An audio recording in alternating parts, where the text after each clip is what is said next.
જેમ આપણે અનસુયા માતા કહીએ ને, વાસ્તવમાં કરદમ ઋષિના દીકરી હતા. અનસુયા માતા 9મી માંથી 7મી દીકરા અનસુયામાં, એની કથા ભાગવતમાં બતાવી છે. તમને બધાને કથા ખબર જ હશે. અનસુયાને ત્યાં ત્રણેય દેવતાઓ ભિક્ષાવૃત્તિ કરવા આવ્યા હતા, બ્રહ્મા, વિષ્ણુ ને શિવ. કથા ખબર છે ને આખી. ત્રણેય દેવતાઓ પોતપોતાની પત્ની પાસે બેઠા હતા, બ્રહ્માણી, લક્ષ્મીજી અને રુદ્રાણી પાસે. ત્યારે ત્રણેય દેવીઓએ કીધું કે આ દુનિયામાં અમારી જેવું કોઈ પતિવ્રતા ખરું? ત્યારે ત્રણેય દેવતાએ કીધું તમે તો કાંઈ નહીં, નીચે જાઓ ખબર પડે. સતી અનસુયા બહુ પતિવ્રતા છે. અને ત્રણેય દેવીએ કીધું તમે જાઓ ને એની પરીક્ષા કરો. અને ત્રણેય દેવતાઓ આવ્યા હતા પરીક્ષા કરવા માટે, સંન્યાસીનું રૂપ લઈ. અને અનસુયા માટે આશ્રમમાંથી બહાર આવ્યા કઈ ભિક્ષા દેવા માટે. ત્યારે ત્રણેય દેવતા એક સાથે કહે છે અમે ભિક્ષા લઈએ ખરા, પણ નિર્વસ્ત્ર થઈને આપો ને તો જ અમે ભિક્ષાવૃત્તિ કરી. સમજી ગયા હો, અનસુયા માતા સમજી ગયા આ બ્રહ્મા, વિષ્ણુ ને શિવ છે. એટલે હાથમાં જલ લઈ અને સંકલ્પ કરીને કીધું જો આજ સુધી મેં મારા પતિ સિવાય કોઈનામાં કાંઈ ન જોયું હોય તો આ ત્રણેય હમણાં બાળક બની જાય.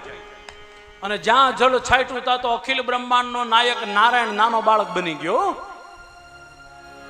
કથા ખબર જ છે ને આ બધી તમને, કેવી સુંદર મજાની કથા. ત્રણેયને બાળક બનાવીને પોતાના થનપાન કરાવ્યું અનસુયા માતાએ. સતી અનસુયાને આંગણે આવ્યા બ્રહ્મા વિષ્ણુ મહેશ.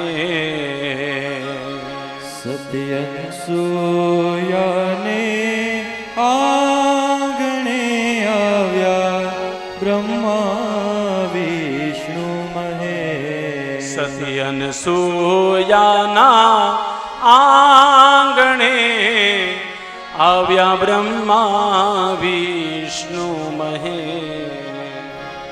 સતી અનસુયાના આંગણે આવ્યા બ્રહ્મા વિષ્ણુ મહેશ. પૂજ્ય ડોંગરે બાપાના ભાગવતમાં લખેલું છે. ડોંગરેજી મહારાજ એમ કે યશોદાજી ભાગ્યશાળી, નો ડાઉટ, પણ યશોદાજીએ થનપાન કોને કરાયું? ખાલી કનૈયાને. કૌશલ્યા માતા ભાગ્યશાળી, કેમ તો કે રામ એટલે નારાયણને થનપાન કરાવ્યું. પણ શિવજીને કોણ દૂધ પીવરાયું? શિવજીને તો કે અનસુયાએ. અરે બ્રહ્માને હોતે દૂધ પીવરાયું. એટલે દુનિયામાં ભાગ્યશાળી કોઈ હોય ને તો એ માં અનસુયા છે. અને ભાગવતની કથા તો જો સાહેબ કેવી સરસ મજાની છે.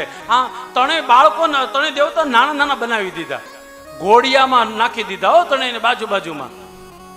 અને પછી તો કથા છે ત્રણેય દેવીઓ નીચે આવ્યા. અનસુયા માતાને કહે છે કે અમારી ઘરવાળા પાછા આપો. તો કે આ ત્રણ છે તમારો, ઓળખી લ્યો, જે હોય લેતા જાઓ.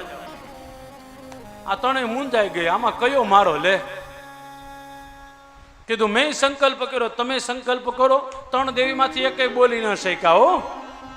અને પછી મજાની વાત જો, ત્રણેય દેવીઓ રોવા લાગી, આર્તનાદ કરવા લાગી. ત્યારે સતી માતાએ પાછા હાથમાં જલ લઈને કીધું આ ત્રણેય દેવતાઓ જેવા હતા એવા ને એવા પાછા થઈ જાય. ત્રણેય પાછા જેવા હતા ને એવા ને એવા હો. ત્યારે હોતે ભગવાન શિવજીના મુખમાંથી શબ્દ નીકળ્યા, આ દુનિયામાં સતીનું નામ આવશે ને ત્યારે હે માં અનસુયા તમારી જેવું કોઈ સતી નહીં ગણાય. આપણે ત્યાં અનસુયા માતાનું વ્રત હોતે થાય, ખબર છે ને? જેમ અન્નપૂર્ણાનું વ્રત થાય એમ અનસુયા માતાનું વ્રત થાય. બહેનોને ખબર છે કે નહીં? કાંઈ નહીં, છેલ્લે દિવસે મને કહેજો, હું તમને કહે. એટલે મને અત્યારે યાદ નથી પાકો એટલા માટે હું પેલા સ્ટડી કરી લઉં. પણ અનસુયા માતાનું વ્રત છે. એક દિવસનો આખા દિવસે વ્રત થાય. ત્રણેય દેવતાઓ જ્યારે જવાની વાત કરીને ત્યારે હાથ જોડી અનસુયા માતા કહેવા લાગ્યા કે તમે જાઓ તો છો, પણ હવે દીકરા થઈને તો દીકરા આપતા જાઓ.